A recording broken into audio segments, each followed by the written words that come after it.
mungkin boleh dijelaskan di tengah upaya pemerintah untuk mendorong pertumbuhan ekonomi. Seberapa krusial sebenarnya peran infrastruktur kawasan industri seperti Jababeka dalam menarik investasi dan juga menciptakan aktivitas ekonomi baru?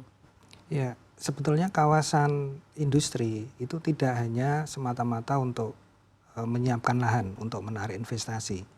Tapi bagaimana kawasan industri yang berkelanjutan itu adalah menyiapkan ekosistem produksi yang lengkap dengan semua pendukungnya.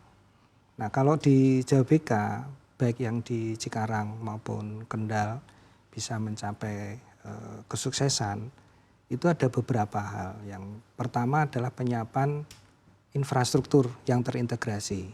Nah, infrastruktur ini bukan hanya 7 basic infrastructure yang bersifat fisik, yaitu kesiapan adanya pelabuhan, kemudian akses jalan tol, ataupun digital infrastructure, ataupun kesiapan energi listrik, gas, telekomunikasi, dan yang lainnya, tetapi juga infrastruktur manusia atau human infrastructure ini sangat penting.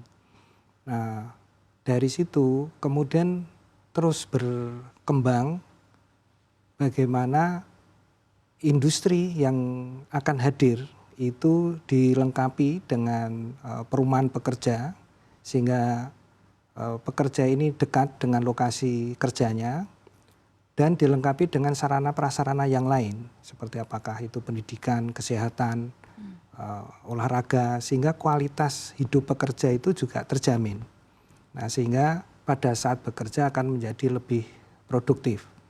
Nah, ekosistem yang lengkap ini menjadi pilihan bagi para investor karena mereka akan langsung bisa segera beroperasi, tidak perlu menunggu waktu yang lama.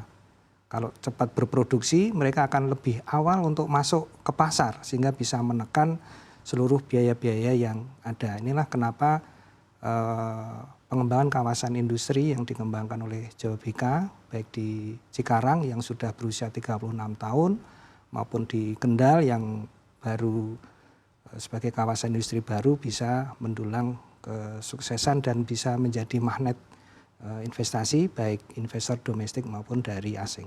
Oke, itu tadi perspektif dari Pak Didik melihat sebenarnya di mana peran dari kawasan industri seperti Jababeka berperan dalam pertumbuhan ekonomi secara nasional begitu ya. Tapi kalau kita lihat yang terkini kondisi permintaan infrastruktur di kawasan industri pada saat ini apakah sedang bagus atau seperti apa Pak? Mungkin di akhir 2025 dan juga awal 2026. Ya, kalau potret di Indonesia seperti dalam pengantar tadi yang dari kurang lebih 175 kawasan industri di seluruh Indonesia baru 30% terutilisasi, itu memang salah satu kuncinya adalah infrastruktur.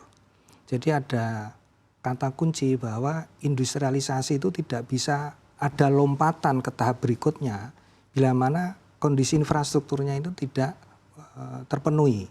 Jadi misalkan adalah basic infrastruktur tadi yang ketersediaan adalah energi listrik untuk memulai kegiatan produksi, kemudian human resources, SDM yang melimpah, dan seterusnya. Jadi tidak cukup lokasi itu hanya ada insentif misalkan, tanpa ada dukungan infrastruktur, ini di banyak tempat akan mengalami kesulitan untuk berkembang. Jadi dengan kesiapan infrastruktur ini sebetulnya adalah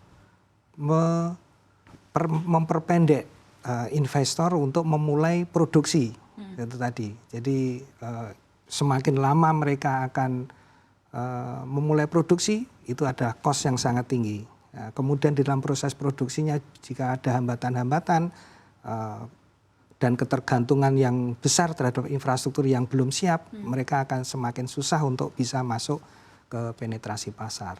Nah, itulah yang umumnya terjadi di banyak tempat, bukan hanya di luar Jawa, di Jawa pun juga demikian. Kita lihat misalkan di koridor antara Cikampek dengan Cirebon, nah itu juga kita belum bisa melihat hadirnya kawasan industri yang semasif ada di Bekasi ataupun Kerawang. Oke. Kita tahu pada tahun 2025 kemarin, kemudian di awal tahun 2026, kondisi ekonomi Indonesia ini sedang bisa dikatakan cukup menantang begitu ya Pak. Ini kan sudah dirasakan oleh masyarakat di berbagai level. Tapi apakah ini juga berpengaruh terhadap minat investor untuk masuk ke misalnya salah satunya adalah produk-produk atau lini bisnis dari Jababeka Industri sendiri. Apakah memang ini juga tercermin begitu kondisi ekonomi negara yang sedang tidak baik-baik saja juga mempengaruhi minat atau appetite para investor untuk berbisnis? Ya, kelebihan Jababeka karena sudah berusia 36 tahun untuk mengelola kawasan industri. Kita sudah mengalami di era 80-an ketika investor yang pada saat itu kebanyakan dari Eropa maupun Amerika masuk. Kemudian berganti pada saat krisis 98, Jepang juga masuk, Korea masuk. Dan sekarang pun tantangannya adalah China dengan strateginya China Plus One yang ini sebenarnya adalah berkah bagi negara kita. Nah, dari situ Jababeka sudah menyiapkan berbagai strategi untuk mengantisipasi berbagai tantangan-tantangan yang ada. Jadi misalkan pada saat COVID pun, itu pengembangan kawasan industri Kendal yang merupakan joint venture Jababeka dengan Semkop itu malah banyak menerima investor masuk yang dari China. Meskipun penerbangan pada saat itu disuspend, tapi dengan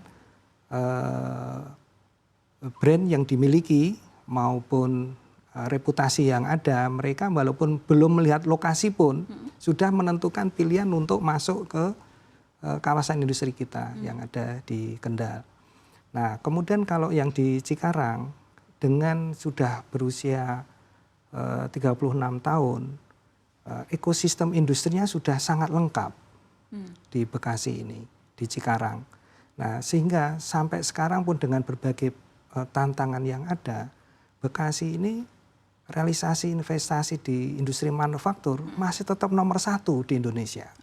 Karena ekosistemnya sudah paling lengkap. Jadi supply chain sektor industrinya juga sudah paling lengkap. Kemudian daya dukung yang lain tadi terkait dengan pendidikan. Nah, apalagi di fasilitas supportnya ya. Fasilitas supportnya dengan adanya pusat riset inovasi dengan Presiden University yang ada itu talenta-talenta untuk para pekerja dan link and match antara dunia pendidikan dengan dunia industri itu sangat menarik bagi investor yang akan masuk ke dunia industri. Misalkan sekarang industri yang berbasis data center ataupun electronic vehicle, ataupun yang menggunakan semiconductor itu memerlukan human resources yang lebih mumpuni, yang lebih skillful, itu bisa dipenuhi yang ada di Cikarang.